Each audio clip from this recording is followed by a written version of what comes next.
Welcome to On the Go with AAUW, American Association of University Women. We have a wonderful show. You're going to be very entertained with Living Legends.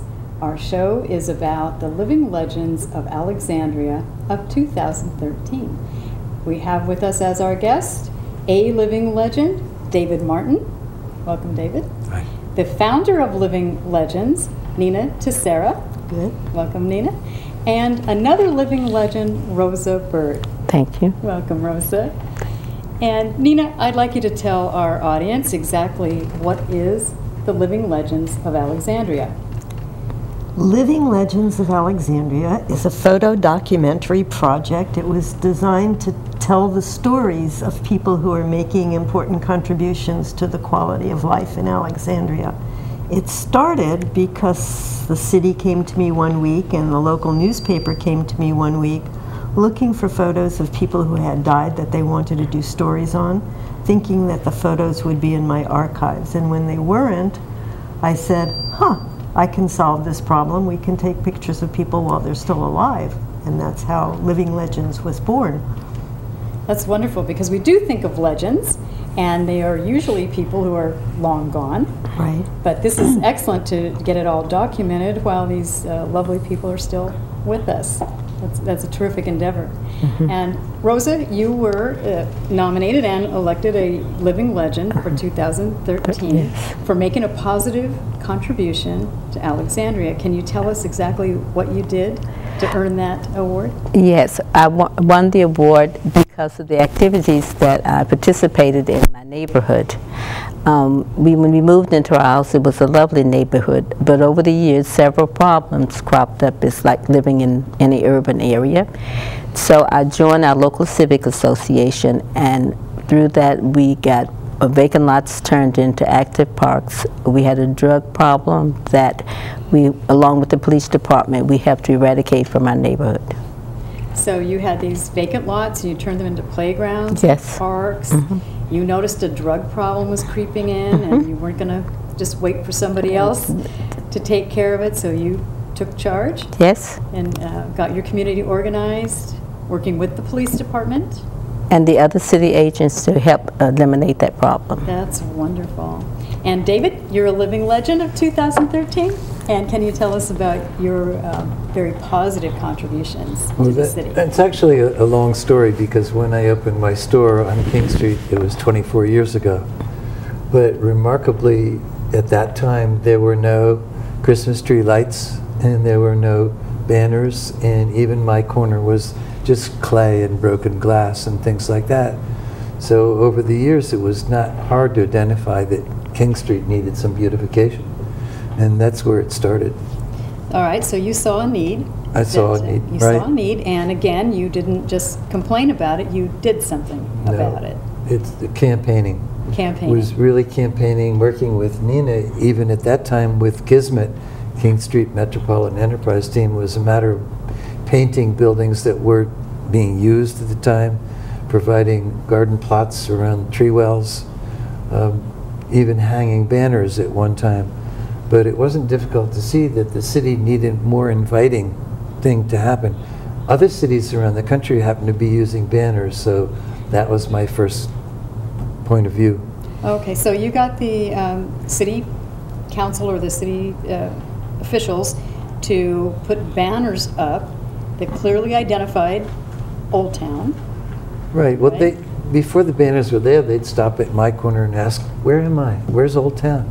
So it was easy to me to see identifying every lamp pole with a banner would be creating a more appealing environment, more family-oriented, more friendly. Certainly. And so I took that campaign to City Council, got a champion, and then it was a bit of a... It was a long, hard struggle. Was it? It was a long, hard struggle. Anytime you're doing something new that hasn't been done before, you get a lot of it can't be done, we can't afford it. And we're showing the banners to our audience right now, beautiful banners. Great, thanks. So, and I guess that's what makes you a living legend, because you're, you know, Rosa and David and Nina, you're doing something that's not easy. It's challenging, and you're not just sitting by waiting for someone else to do it. and you engaged in some battles along the way to get things done? We oftentimes we'd get turned away and say, well, we can't do that, or it's against the First Amendment. That was the first argument I heard, and it was amazing.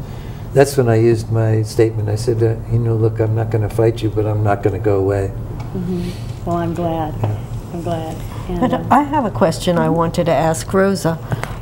You were dealing with drug dealers in the community, and you were a mom with children. Weren't you afraid for their safety or your own safety? No, I'm pleased to say that working with the police department, they taught us to take care of ourselves and to be cautious. We never really put ourselves in harm's way. We never were confrontational with the people that we knew were the bad guys out there. When we got inside on the telephone, we were really bad people because we could, talk to the police and rant to the police about what was going on. But when we were walking along the street, we just said, smile and spoke to the people as we went about our way. Okay. So that was, I know, it takes courage to stand up. Yes. And, yeah, I think I had that question in mind too, Nina, that it's almost fearing for your life. But, well, it's so wonderful that you did that.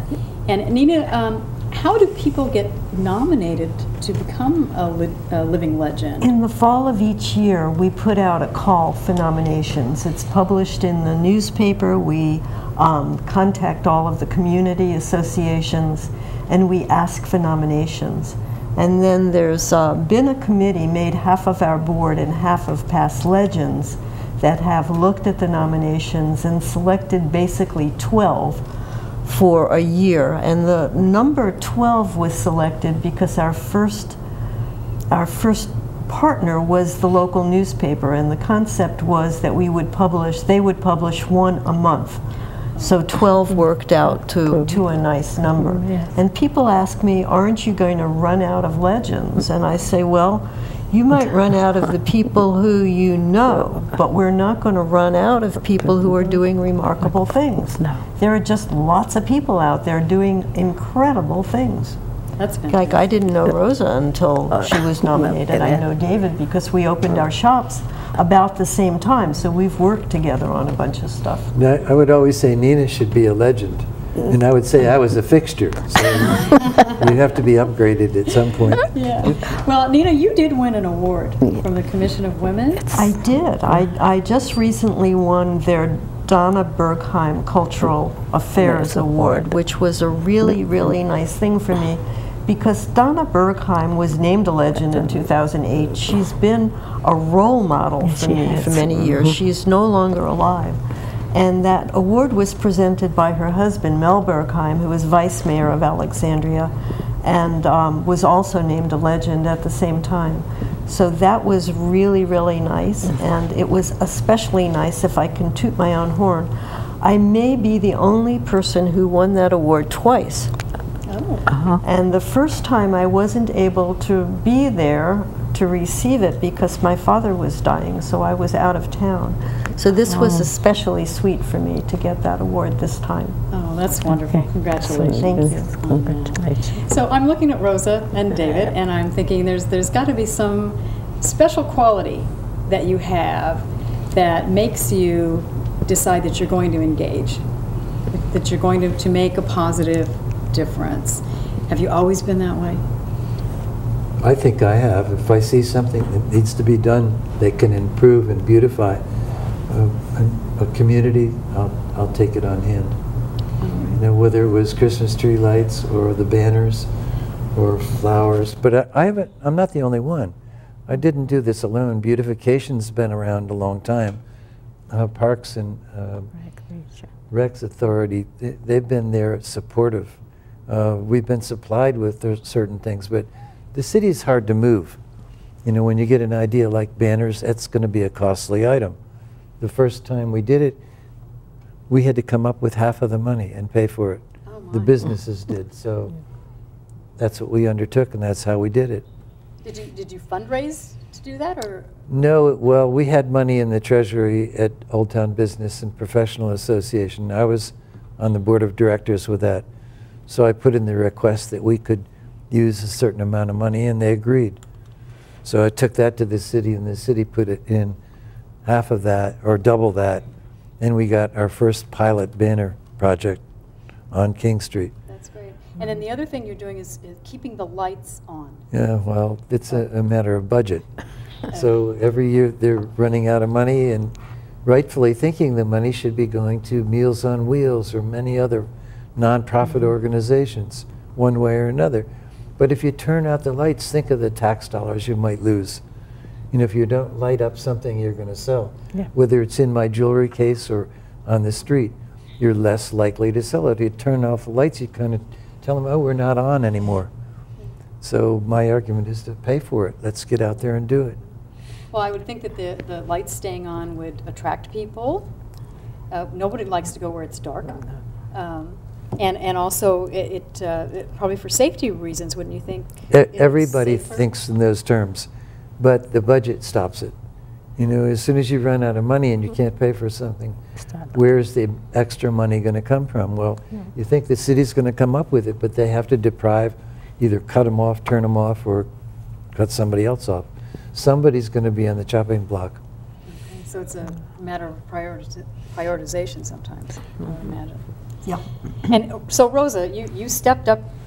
Yes. Have you always been that way? Well, when I moved into my neighborhood, I met my dear friend, Ruby Tucker, and she was a ball of fire, not only in Lynn Haven, but all over the city, and she taught me well. When our neighbors were complaining about let the city do it, she turned and said to us, we are the city. We are the city. We are the city. That's so we would take care, along with the city, we would take care of our own. Did you have trouble with the city getting the help that you wanted? Like, were they responsive to you? Yes, at that time, Bola Lawson was our city manager. Rose Byrd was the citizens assistance officer, and even from all of the agencies, I think they were really receptive for people standing up and saying, we don't want you to do this alone. We're here to do it with you. So that's what made it so. And so, as David said, I had lots of people in my neighborhood. It was just not the two of us, but other people that stepped up to the plate. And sometimes they would just call us up on the phone and said, oh, Rosa, you need to do something about this. But they were the eyes and ears for not only our civic association, but for the city hall. You know, it's interesting the way Rosa is portraying it to you. It's, what's in your backyard is where you put your attention. You know, and her neighborhood needed that attention. My neighborhood is King Street. In her neighborhood was the playgrounds and things, so that's where she put her energy. But the nice thing about having Alexandria to work with is you get a lot of support from the city. You can be and do what you want to do. You know, if you're on the right side, your support just doesn't come from your neighborhood. It does come from the city too. It's just a little harder to move them fast. Always are. Now, you have a store on King Street. It's Goldworks. Goldworks. It's 1400, right? King Street. And you've been there 24 years. 24 years. And you've seen a lot of changes. A lot of changes. Well, we started with Metro. That's why I was able to open my store. But since then, it's like the Christmas tree lights come all the way down to Metro, from the river to the Metro. The banners go all the way, both ways, and down Washington Street, both ways. So it's just gorgeous city. And if you look at pictures anywhere along the line, these are the ones that Nina took. Those are beautiful pictures. Yes. And these were actually taken by Stephen, my son, who runs the photography business. Yeah, it's the picture that we showed our audience with the Masonic Temple in the background with all the lights on the street there. It's just a world of difference, because even in a playground, you're going to have lights. Oh, of course. You know, so that's part of an argument. Getting Domain won't do it. You know, who's going to do it? That leaves it up to the city to come up with it, or even the neighborhood. Yes. Because you've dug holes yourself. Oh yes, haven't you? yes we have. Yes, we have. We cleaned. They had neighborhood cleanups and that sort of thing. What about your children? Have they been affected, inspired by seeing you do things? Yes, they have. And not last year, my daughter and I won Generation to Generation Awards, and that's for the volunteer work that the parents do in the city, and their children come along behind them and do the same sort of things. You know, PTA presidents, Girl Scout leaders, and that type of thing. My daughter Patricia Yancey won that award with us last year and that was really Who nice. did that award come from? It's from Senior Services of Oh, Alexandria. That's fantastic. That's another way the city is grateful for having neighbors like us, citizens like us, business people like us. Well, I honestly feel you go above and beyond just the ordinary citizen. You're super citizens. Yeah. Really fantastic. And the other thing, I noticed you had a catalog. You make a catalog of these 12 living legend recipients, and they have the beautiful portraits, but also a little biographical sketch. Mm-hmm. And Nina, can you tell us what happens with that catalog? And we're showing it to our viewing audience right now. There are many, many good recognition programs in the city. Our catalog has the beautiful photographs, and it has stories that are written, professionally written. It is collected by the Alexandria Library, by the Library of Virginia in Richmond. They actually contacted me for copies of it, and it's registered at the U.S. Library of Congress. So other people have programs that have snippets of information, but ours is the only one that I know of that has this quality production piece that is long-lasting. It's not just a program for the event, it's an important document, and I'm extremely proud of it. That's a beautiful, beautiful thing. Yeah. And speaking of the event, you were awarded the Living Legends Award this past March. Yes. And how did that make you feel, Rosa? I felt so special, and I'd like to thank Nina. I've been to other events, and I enjoyed them, but Nina really, her and her staff, and we even had an aide for the night that took care of our every need, so I felt very special that night. And how about you, David? Well, I had mixed emotions because I was worried about getting puffed up and getting a big head, you know, and that would be, my friends would say, oh God, look at me, all ego now. So I was really honored, but I wanted to keep it under control too, because it's a step, and it's really nice to be honored for something you worked hard to do, I worked hard to do, and while I'm still alive. I mean, that's great. I think that's wonderful. So what do you aspire to after this? Well, I'm recently retired, so I am just enjoying life at this time. And I'm still active in our neighborhood. I even went to our Civic Association last night. Potomac Yard is booming across the street from us, so we have to keep all of our antennas out to keep us a small neighborhood like we were before. Wonderful. And David, you're just keeping your ego under control. Well, it's beyond that, you know. I keep finding things to do with the city, so, you know, I'm still working at it. There's always something to do, isn't there? Yes. There is. That's wonderful. Yeah. And Nina, what are you going to do next? Gee, is there life after Living Legends? I don't know. I want Living Legends to go on beyond Nina Tisara, and I have a really good board of directors now that is assuming day-to-day control over many aspects of it. So that is my current goal, this is such a good idea. Yes. For it to be able to live on past me is what I'm working on now. Well, what about people starting something like this in other cities? You know, do you see it expanding beyond Alexandria? It's infinitely transportable. There's nothing that we do that can't be done by others. I happen to be very prejudiced about the city of Alexandria. I think we have more people that do more things than any other place in the world, but I'm sure there are other places that could have living legend projects. And people have talked to me about it, and I say, well, not in this lifetime, I'm not going to do it. But it's very doable. And we do have your website that people can go up and get more information about Living Legends. They can get forms to nominate someone. Yes, they can nominate. That's what I want you to do for next year. I want you to nominate a legend for next year. Okay. And you too. Okay. Okay. Okay. Your assignments. We have our assignments. You have your assignments. Okay, great. So that's how you keep it going, right? And it looks like Rose is passing it down to generations. Yes. Your daughter. Yes. Maybe she'll be a living legend.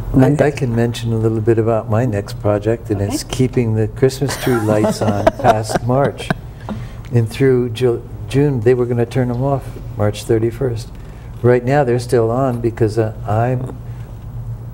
my idea is that we'll raise the money within the businesses to cover it. So, And how much money is that? well, they're saying between 9 and 12,000. We'll keep them on through June, till the end of June, when they have to restring them. Now, these are not gaudy Christmas lights. These are The mini low. the mini white and the twinkly white ones. ones, and they twinkle. Yep. Yeah. Yeah, So they're appropriate for any time of year. Yeah. Yeah, they're Yeah, beautiful. even when the leaves come out, they're just gorgeous. And I know the local residents like to walk on King Street when the lights are there, and the tourists are coming out. They'll dine out later. They'll spend more dollars. Well, we attract So- tourists with the cherry Yeah. blossoms, the cherry That's right. festival. That's going on now. So why wouldn't you have lights to greet them? It's just money. It's money. It's money. And speaking of money, the Living Legends, you accept donations? We do. We're funded entirely by private donations, individuals and businesses, and we run a really tight ship. But yes, contributions are welcome, and you can find out about them on the website as well, how to be a sponsor. All right. And it's tax deductible. You're a 501. We're a 501c3. Okay. Terrific. Terrific. So I think that gives us a lot of incentive to maybe go out and start looking for some legends. Maybe there are some people in our neighborhoods that we take for granted or kind of work behind the scenes and we don't realize what they're doing for our community. Yes. And the overall message when you talk to people like this is you see something that can be done, do it. When the buildings that were vacant on King Street were eyesores, we didn't ask the city to send notices to the building owners fining them. We contacted the building owners. We painted those buildings. They supplied the paints, volunteers painted the buildings. We just got in and did it. You don't wait for somebody else and say they should do it. No. It's just what Rosa said. We are they. We're the ones. If we want it done, just do it. And then did you also find that when you just took the initiative, you just kind of got started, you found other people to Willing, gravitate? always, yes. Yes, 100%. So you're not alone. No. You're never alone. No. Is that also the message? Yes. Yeah. It's like when you've got all minds working as one mind, something will happen. Yes. You're putting the energy out there, right? Yes. Yeah, that's terrific. So now I'm imagining that with your Living Legends, we're never going to have this problem where somebody's coming looking for photographs of people that they've heard stories about, Yes. never met, and they're long gone. So now you've stepped into that gap to say, hey, we've got stories. And we're working with Northern Virginia Community College. One of the, well, 3 of the photographs this year were done by a student at Northern Virginia Community College. And they've contacted me wanting to work with us more next year. So we will be mentoring more students next year to do the photographs. And we're just beginning to talk about a program called Legends in the Making, Yes. where young people would be recognized for the things that they do. And in my head, this may be really the next thing when you say what's next. In my head, if we could have students identifying the people in their young community who are worthy of being named legends, if they could take the photographs, if they could write the stories, we could mentor them. We could facilitate having those stories published in the local papers. We could do a document like this. We could have a whole legend in the making process. Now, are you thinking of college students for that, or would this I'm be high thinking school? high or school. High school. I'm thinking high school. Oh, that would be an awesome Wouldn't that be something? opportunity Yes. to start in high school. So Hey, you know, this is like a yearbook. It is. You know, the catalog. is. Yeah. It is like a yearbook, isn't it? Yeah. Yes. But you're not going to write on there most likely to succeed because you already have. You already have Yes. succeeded. Yeah. That is really terrific. And Rosa, where do you inspire? Do you like to inspire the younger generation? Oh, yes. As Yes. well? Yes. Yeah, we have a couple of young ladies in our neighborhood. As an example, Crystal Vanison has just applied to be on the Human Rights Commission in Alexandria has become a member, and I think she's won by even submitting her name to be appointed there, because that really makes you feel good when you know them growing up, and now they're taking on this type of venture. Yeah, I love to see the young people engaged. That's a point I can dovetail on, because we usually every year hired a high school student to come and help us for the summer job, and that's turned into a full-time job. This year I think I'm going to focus my attention on Seaport Foundation to see if I can't take one of those boys up. So, Seaport Foundation? Yeah, they're in Alexandria and help teach boat building skills too. Yeah. Yes. So by giving them jewelry skills or business skills, it's opening another door for them. Well, that's fantastic. Yes, it is. Well, I hope you've enjoyed talking to our living legends and talking to them when they're still around and not waiting to just read about them. You can see them for themselves. You can see what they do, what they bring to their community and to the rest of us, and they inspire us to get out there and do something and be just maybe a little bit better than we were before. So the point is, just get out there and be a living legend yourself. If you get the recognition or not, just get out there and do it. And thanks for joining us, and we appreciate having our guests, Rosa, Nina, and David. Thank you. Thank you. My pleasure.